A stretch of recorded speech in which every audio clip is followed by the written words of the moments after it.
আজকে আমরা সারাদিন এখানে অবস্থান করেছি। আমাদের এই অবস্থান ফলপ্রসূ করতে এই অবস্থান আমাদেরকে ধরে রাখতে হবে। তবে তাই এই মাঠে নয়, আমাদেরকে রাজপথের কোনো একটা অংশে যেতে হবে। সেজন্য আমরা সিদ্ধান্ত নিয়েছি আগারগাঁয়ের বিটিআরসি ভবনের সামনের যে সড়কটি, অর্থাৎ সড়কটার নাম কি, মাহবুব মোর্শেদ অ্যাভিনিউর দুই পাশে আমরা আমাদের গাড়িগুলিকে সারিবদ্ধভাবে রেখে আজকে পুরো রাত আমরা সেখানে অবস্থান করব। আগামীকালকে আমরা চূড়ান্ত সিদ্ধান্ত গ্রহণ করব আমাদের পরবর্তী করণীয় কি।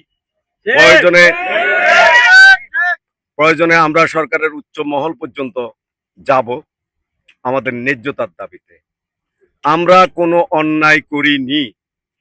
আমরা আজকে এখানে যেভাবে অবস্থান নিয়েছি, চাইলে এই অবস্থানটুকু আমরা রাজপথে সড়কে নিতে পারতাম। এতে পথচারীরা এই রমজানের দিন তাদের চলাচলে বিঘ্ন ঘটত।